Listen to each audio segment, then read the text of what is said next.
오늘 맥주감사주일에 우리에게 주신 하나님 말씀 골로새서 2장 6절과 7절 말씀입니다.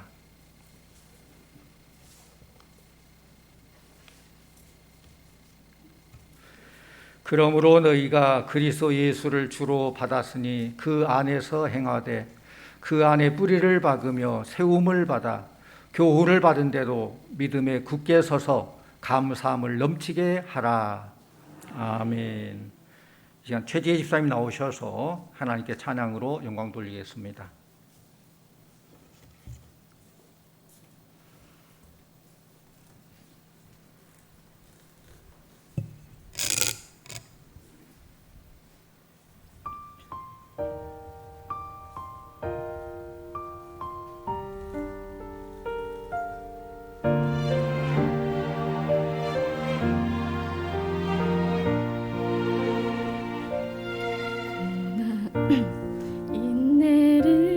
인내는 연단은 소망을 이루네. 때로는 삶 속에 고난의 밤이 와도 소망의 아침은 오리라.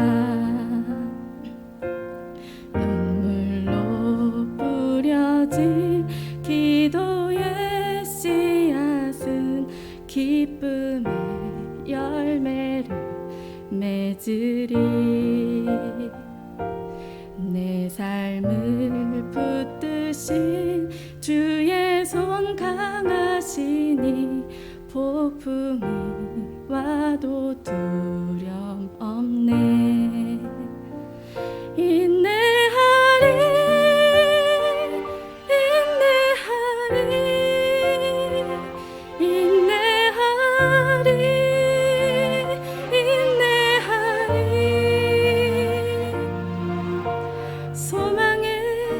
아침은 반드시 곧 오리니.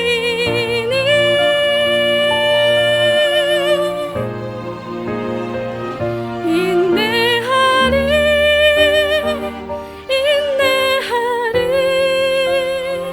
믿음으로 인내하리. 기쁨의 거두게 하심이네.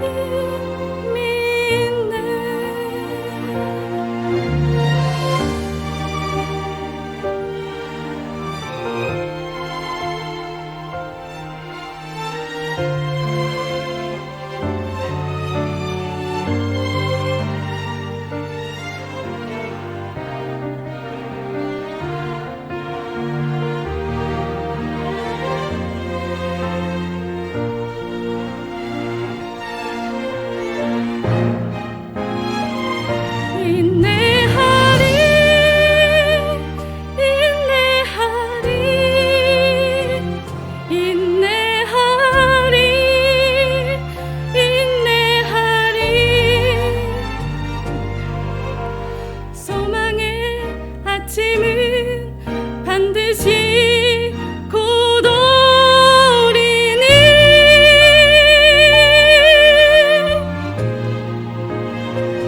인내하리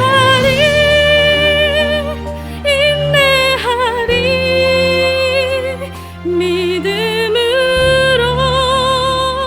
인내하리. 기쁨의 거두게 하심이네.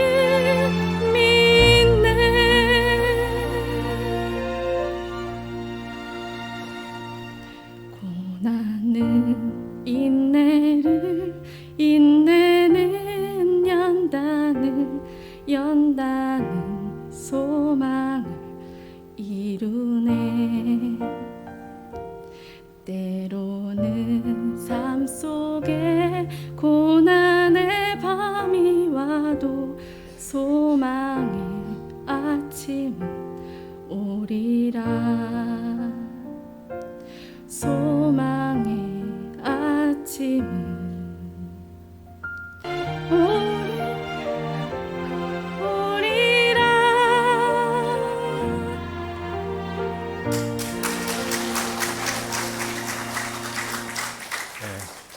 감사합니다. 미국에서 제작한 워크 투 리멤버라는 로맨스 영화가 있습니다. 그 영화의 대략적인 줄거리는 이렇습니다. 목사님의 딸이 있었는데 이 딸은 어려서부터서 백혈병에 걸려서 세상적인 방법으로는 소망이 없었습니다. 그런데 고등학교 때쯤 될 때까지는 보통 애들처럼 건강하게 그런 대로 잘 자랐어요. 그래서 고등학교 때 어떤 남학생을 하나 만나게 됩니다. 남학생이 그 여학생에게 만나서 내가 너의 친구가 되면 어떻겠느냐, 우리 사귀자라고 제안을 할 때에 그 여학생이 안 돼. 그렇다면 친구로만은 가능한데 더 이상 깊게 사귄다고 사랑할 수 없어 라고 얘기를 하죠. 남학생은 그걸 받아들이고 계속 만나고 사귀고, 그런데 남녀관계가 그렇습니까? 만나다 보니까 정이 들고 사랑하게 되고 그렇게 되죠. 그래서 이 남학생이 결국 참다 못해 사랑을 프로포즈 하죠. 내가 너를 사랑하게 되는데 사랑을 받아주면 안 될까? 하니까 여학생이 말하죠. 내가 말했잖아. 친구로만은 가능한데 더 이상 사귄다거나 더 이상 사랑하면 안 된다고 말했잖아. 한참 지난 후에 남학생은 그 여학생이 한 얘기가 무슨 뜻인지 그 의미를 깨닫게 됐어요. 아, 그렇구나. 백혈병에 의해서 시한부 인생을 살아가기 때문에 상대방에게 상처를 주기 싫어서, 남은 삶을 어렵게 하기 싫어서 그렇게 친구로만 그 선을 그었구나 하면서 이 남학생이 한참 고민을 하게 되죠. 어떻게 해야 되나 고민하다가 결국 결단합니다. 그래, 내가 있는 그대로를 받아들이고 있는 그대로를 사랑해야 되겠다 하고 맘먹고 정식적으로 사랑을 고백합니다.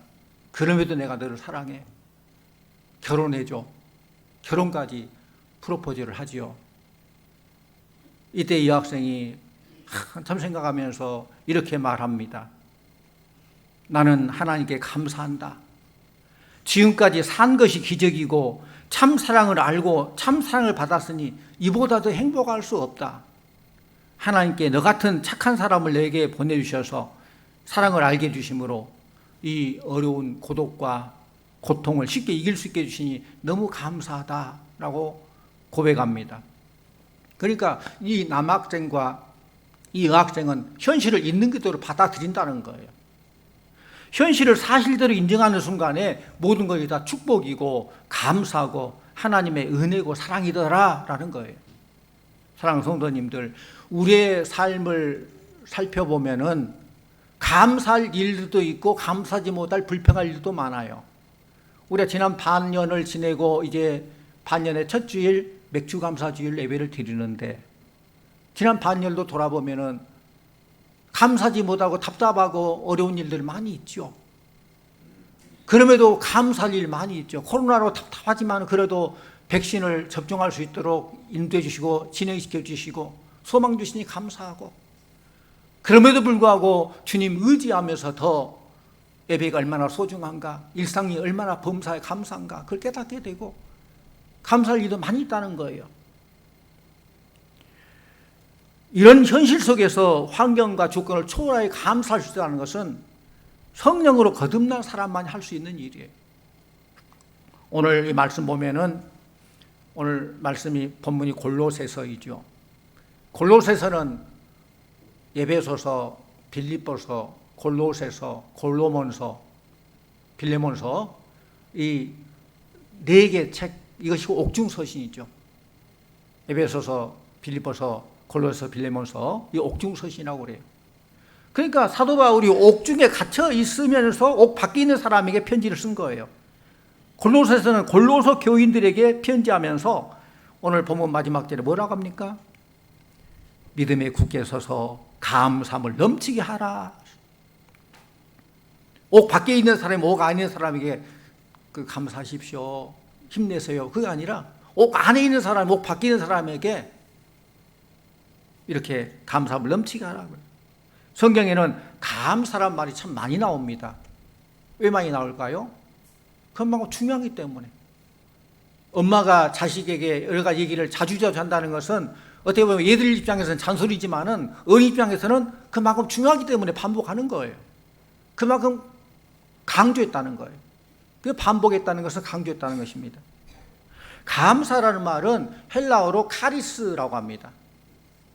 그런 은혜를 알라 그런 뜻이에요. 감사하라. 카리스는 감사라 뜻도 있고 은혜를 알아라 그 뜻도 있어요. 그러니까 감사하라 이 말은 은혜를 알아라 그 말이고, 은혜를 아는 사람은 감사할 수 있는 사람입니다.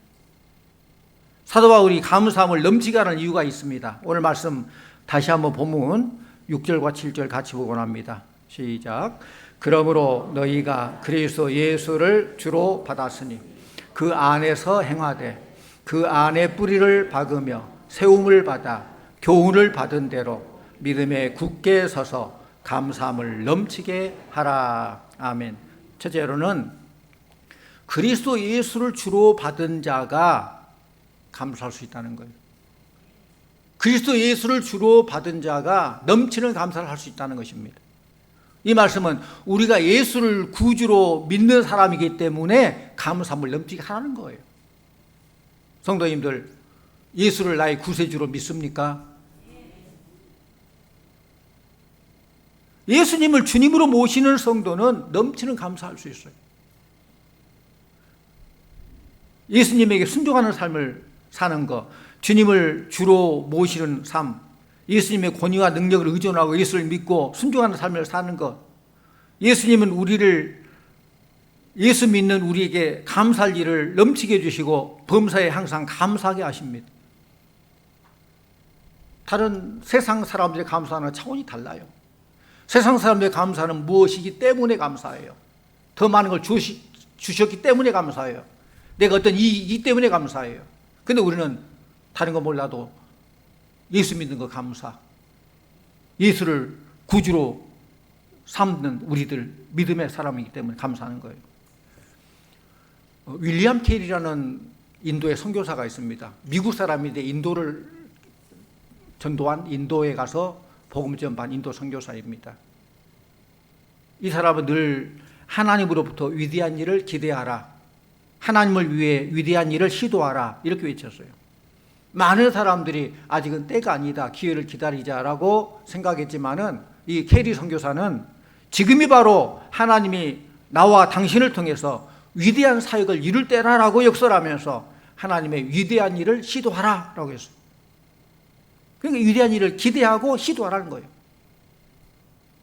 그는 이런 마음으로 선교 사역을 아주 훌륭하게 수행했을 뿐만 아니라 인도 선교를 위해서 인도 말로 성경을 번역했습니다. 그런데 인도 말로 성경을 번역하는 과정에서 이런 일화가 있어요. 캐리 선교사가 무려 8년에 걸쳐서 인도 성경 원고를 만들어서 이제 출판사에 넘기기만 하면 출판되어 성경이 나오게 되는 겁니다.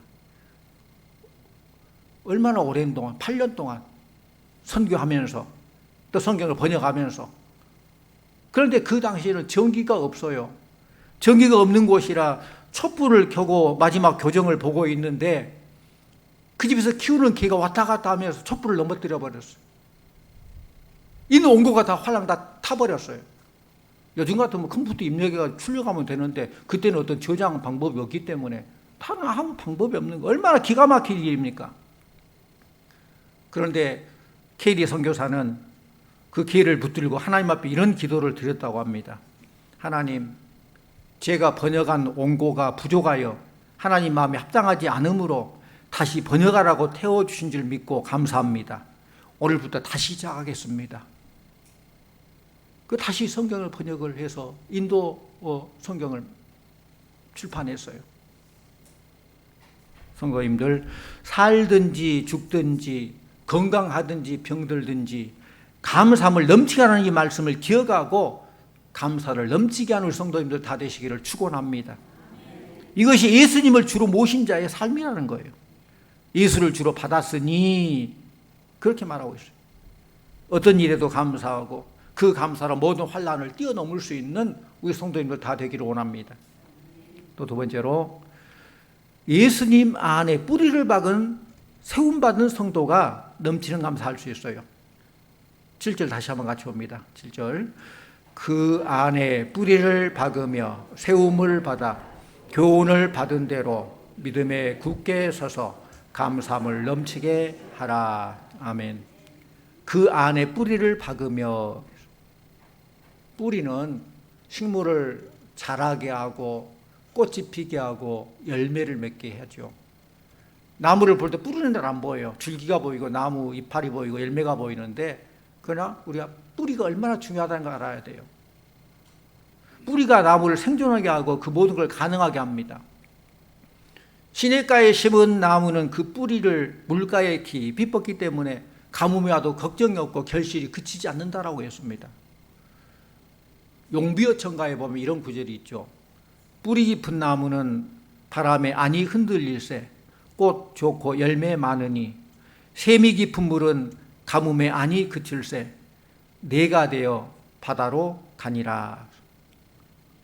오늘날 많은 성도들이 뿌리가 깊지 못합니다. 샘이 깊지 못합니다. 믿음의 뿌리가 깊지 못하기 때문에 약한 바람만 불어도 흔들리고 넘어지고 감사하지 못합니다. 어떤 성도는 뿌리를 내리는데 사람에게, 내가 아는 인맥에게 뿌리를 내리고 처음에는 기대를 가지고 있지만은 좌절하고 실망하게 되고 소망을 잃어버리고 그런 사람이 있어요. 어떤 사람은 내가 가지고 있는 어떤 얄팍한 지식이나 어떤 고집에 뿌리를 내리는 그런 사람도 있어요. 그러나 우리 성도들은 예수님 안에 뿌리를 내려야 합니다. 예수님 안에 뿌리를 내린다는 것은 예수님의 말씀에 뿌리를 내린다는 거예요.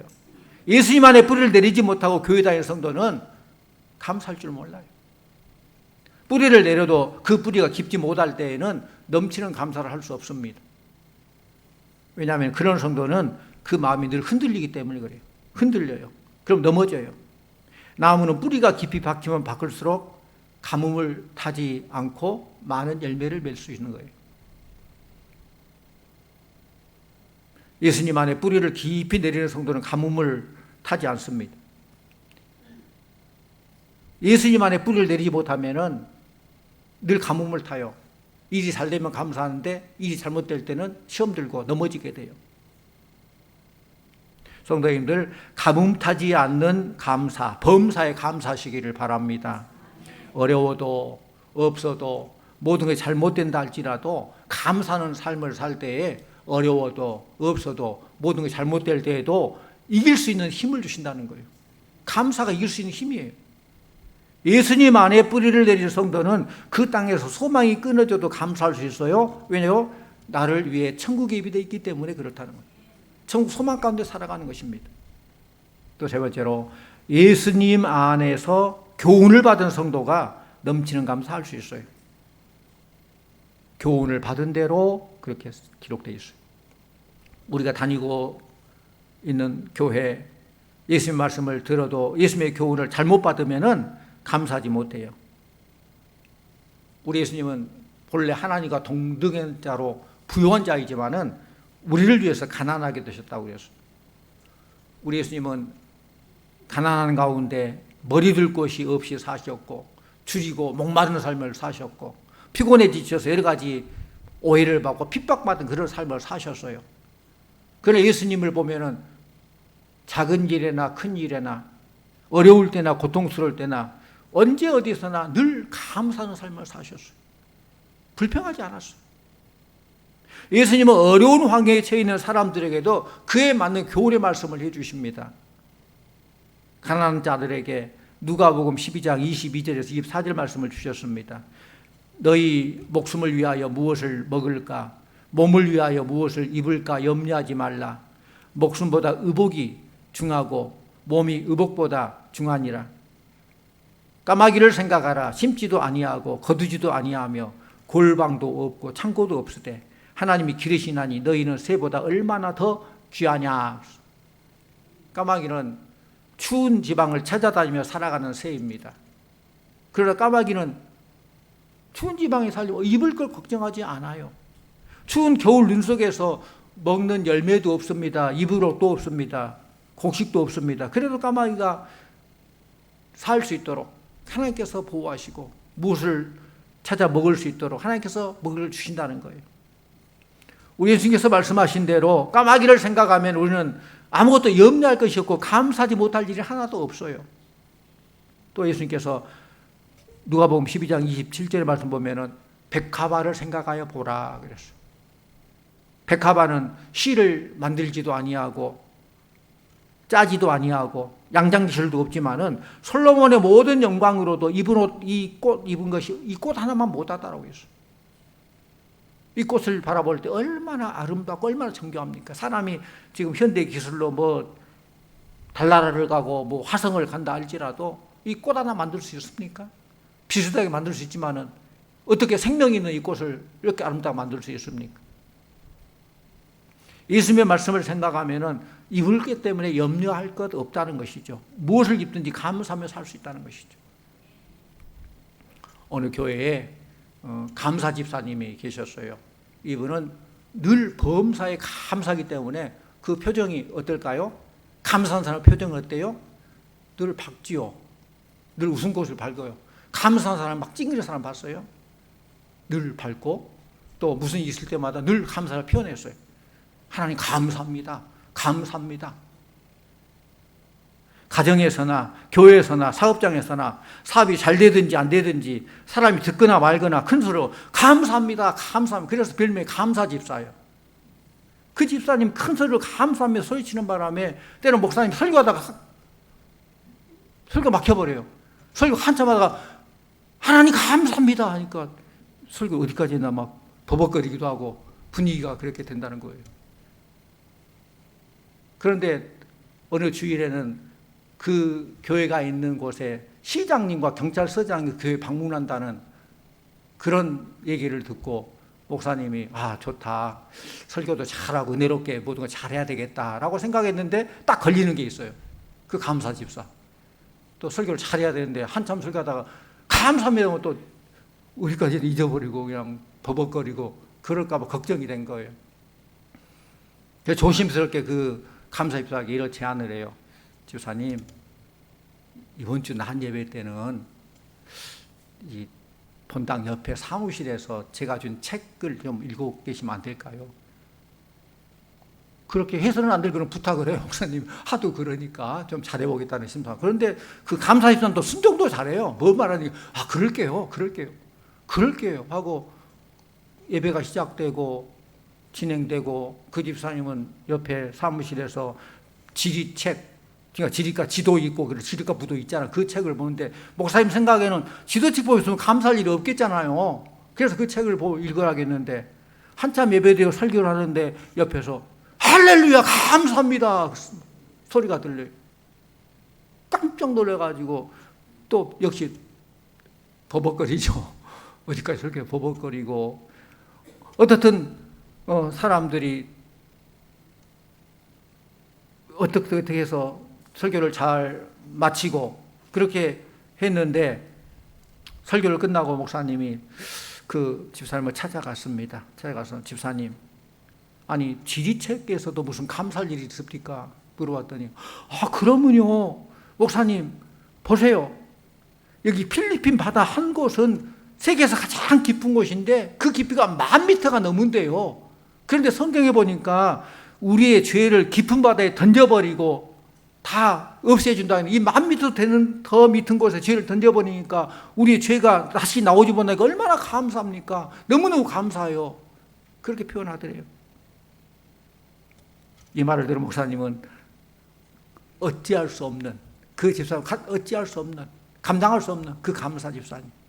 그래요. 하나님 말씀을 이렇게 믿고 받아들이면은 감사 못할 게 뭐가 있겠어? 다 감사한 일이. 글자 그대로 범사에 감사하고 항상 감사를 넘치게 할 수 있는 것이죠. 또 믿음에 굳게 선 성도가 감사할 수 있다고 했어요. 마지막에 믿음에 굳게 서서 감사를 넘치게 하라고 했어요. 믿음은 바라는 것들의 실상이요 보지 못하는 것들의 증거다라고 했습니다. 믿음이 있어야 감사할 수 있어요. 감사는 믿음의 산물입니다. 우리가 출애굽기를 보면 잘 알죠. 이스라엘 백성들이 출애굽하여서 광야에서 생활할 때 하나님께서 하나 다 주셨죠. 제일 중요한 기본적인 의식 주잖아요. 옷, 물론 그들이 옷을 어디서 사입겠어요, 어쩌겠어요. 그러나 하나님께서는 의복이 해지지 않도록, 발이 부서지지 않도록 하나님께서 보여주셨다는 하나님의 놀라운 방법으로, 능력으로 해주셨어요. 또 먹을 거, 만나를 주셨어요. 고기 먹다 하니까 메추라기를 주셨어요. 목마르니까 물을 주셨어요. 사는 집, 물론 계속 이동하니까 집을 어떻게 건축할 수 있어요? 그렇지만 하나님께서는 그 광야에서도 뜨거운 태양에 타지 않도록 구름 기둥이 되어주시고, 차가운 저녁에 얼지 않도록 불기둥이 되어주시고 인도해 주셨어요. 그러니까 이스라엘, 우리 생각에는 감사만 하면 되는 거예요. 하나님 감사합니다, 인도해 주실, 감사하면 또 인도해 주실 줄 믿습니다 하고 나가면 되는데, 그렇지 못했다는 거예요. 믿음이 없었기 때문에 불평하고 원망하다가 광야에서 죽고 가나안 땅에 들어가지 못하고, 그런 안타까운 가운데 이스라엘 백성들이 출애굽했습니다. 그런데 성경에서 구약에 가장 많은 고난을 당한 욥을 보면 어떻습니까? 믿음에 굳게 서 있었기 때문에 모든 것이 다 없어지고 실패를 거듭했지만은 하나님의 은혜를 생각하면서 감사해요. 어떤 표현합니까? 주신 이도 여호와시오, 거두신 이도 여호와시오니 여호와의 이름이 찬송을 받으실지니다 라고 고백합니다. 이렇게 믿음에 굳게 선 사람은 모든 일에 감사할 수 있어요. 믿음에 굳게 서라, 이 말은 흔들리지 말라, 이 말과 똑같아요. 흔들리지 말라, 믿음에 굳게 서라. 믿음에 굳게 서서 흔들리지 않아야 감사함을 넘치게 할 수 있는 것입니다. 마귀는 불평한 사람들에게 늘 접근합니다. 그래서 불평을 더 가속화시켜, 조그만 불평을 더 크게 만들고 그리고 넘어지게 하고 원망하고 망하게 만듭니다. 그런데 마귀는 감사하는 사람을 탁 와서 보니까 감사하거든요. 한 길로 왔다가 7길로 도망가게 될 줄로 믿습니다. 마귀는 감사한 사람을 유혹을 하지 못해요. 귀신은 귀신같이 알거든요. 귀신이 승산 없는 일 안 해요. 뭔가 뿌리가 없어서, 여기 말씀 그대로 뿌리가 없어가지고 쭉 미니까 흔들리고 넘어질 것 같고, 그러니까 계속 접근하고 그렇게 하는 거예요. 그러나 나는 범사에 감사를, 죽어도 감사한다 생각하면은 괜히 시간 헛되게 하고 귀신이 그냥 그렇게 낭비 안 한다는 거예요. 미리 포기해버린다는 거예요. 유혹하려고 해도 범사에 감사한 사람은 유혹에 결코 흔들리지 않습니다. 성도님들, 우리가 살면서 당하는 여러 가지 많은 시험들이 있는데 이 시험을 이기는 방법이 바로 감사하는 것입니다. 감사하시기를 바랍니다. 여러분, 불평하고 원망하면은 시험에 빠지고 죄에 빠지게 됩니다. 그러나 감사하게 될 때에 시험도 이길 수 있는 거예요. 믿음의 사람은 모든 면에서 감사 조건을 찾아야 합니다. 또 조건적으로 따지고 감사하지 말고 먼저 감사부터 해야 돼요. 감사해야 돼요. 병들을 쓸 때에도 하나님께 감사부터 해야 돼요. 병들었는데 뭘 감사합니까? 라고 할 수 있죠. 그러나 그동안 건강하게 산 거 감사합니다. 병원에 입원해서 치료받게 된 것도 감사합니다. 의사나 약사를 통해서 치료받고 약을 먹게 된 것도 감사하고, 또 힘들고 어렵지만 의지할 대상이 있고 기도할 수 있으니 감사합니다. 또 이것 통해서 믿음이 더 깊어지게 하시니 감사합니다. 이렇게 감사해야 돼요. 감사하려면 한없이 감사할 수 있어요. 우리의 삶 속에는 항상 감사와 불평 두 가지가 있을 수 있지만은 우리는 감사 조건을 찾아야 하며, 그리할 때에 시험을 이길 수 있고 믿음에 굳게 설 수 있는 것입니다. 시편 116편 12절에 보면은 내게 주신 모든 은혜를 내가 여호와께 무엇으로 보답할까? 하나님께서 내게 베풀으신 그 은혜 얼마나 놀랍고 큽니까? 우리가 늘 그런 마음을 가져야 돼요. 좋기 때문에 감사해가 아니라 내 베풀으신 그 은혜를 생각해 보니까 너무너무 감사하다는 거예요. 내가 어떻게 보답할까요? 만입을 통해서 하나님을 찬양하고 온 몸에 온 힘을 다해서 내 뼈가 으스러질지라도 충성하고 헌신해도 주님 나는 부족합니다. 그 하나님의 사랑, 그 은혜에 비하면 내가 어떻게 감사해야 됩니까? 늘 부족함을 느끼면서 그런 자세로 하나님께 감사를 드리라는 거예요. 어떻게 하면 하나님의 은혜를 보답할 수 있을까? 하나님의 말씀에 순종함으로 하나님의 은혜에 보답할 수 있는 것입니다. 맡은 일에 충성함으로 하나님 은혜에 보답할 수 있는 것입니다. 모든 일에 있어서 하나님 영광을 돌림으로 하나님 은혜를 보답할 수 있는 것입니다. 무엇보다도 범사에 감사함으로 하나님의 베푸신 그 크신 은혜와 사랑을 보답할 수 있는 것입니다. 어떤 목사가 쓴 감사의 조건들이란 기도문이 있습니다. 때때로 병들게 하심을 감사합니다. 사람의 약함을 깨닫게 해주시기 때문입니다. 일이 계획대로 안 되게 틀어주심도 감사합니다. 그래서 나의 마음이 반성될 수 있기 때문입니다. 먹고 사는데 힘겹게 하심을 감사합니다. 눈물로서 빵을 먹는 심경을 이해할 수 있기 때문입니다. 땀과 고생의 잔을 맛보게 하심을 감사합니다. 그래서 주님의 사랑을 깨닫게 되기 때문입니다. 하나님, 감사할 수 있는 마음을 주심을 감사합니다. 그렇게 돼요. 성도님들, 말씀을 정리합니다. 오늘 이 말씀 그대로 예수 그리스도를 주로 받은 자가 넘치는 감사할 수 있어요. 예수님 안에 뿌리를 박은 성도가 넘치는 감사할 수 있습니다. 예수님 안에서 교훈을 받은 성도가 넘치는 감사할 수 있습니다. 믿음 안에 굳게 선 성도가 넘치는 감사할 수 있습니다. 우리 모두 받음과 은혜를 생각하면서 현실을 있는 그대로 받아들일 때 감사할 수밖에 없어요. 있는 것 있는 대로, 없으면 없는 대로 생각하면 모든 게 감사해요. 받음과 은혜를 생각하면서 넘치는 감사를 실천하는 감사의 마음을 가지고 감사를 표현하고 감사의 삶이 생활화되는 우리 성도님들 다 되시기를 간절히 축원합니다. 네, 기도하십시다. 하나님 아버지, 참 감사합니다. 우리의 삶의 발걸음 내 힘으로, 내 능으로, 내 재주로 이 땅의 삶을 사는 것 같지만은 하나님의 인도하심이 아니면은, 하나님의 복주심이 아니면 우리가 살 수 없습니다. 돌아보니까 하나님께서 한 걸음 한 걸음 인도해 주시고 숨쉬는 순간마다 함께 주셨음을 고백합니다. 감사합니다. 또 앞으로의 모든 삶도 주께서 인도하실 줄 믿습니다. 무엇보다 우리를 예수를 구주로 믿게 하심을 감사드립니다. 주님 안에 뿌리를 박게 해주심을 감사드립니다. 주의 말씀을 듣고 그 교훈 삼아서 그 말씀대로 살 수 있도록 인도하시니 감사드립니다. 믿음 안에 굳게 선 우리 성도들 늘 범사에 감사하며 감사가 넘치는 우리 성도들 다 되도록 역사하여 주시옵소서. 주께 모든 것 감사드리옵고 예수님의 이름으로 기도하옵나이다. 아멘.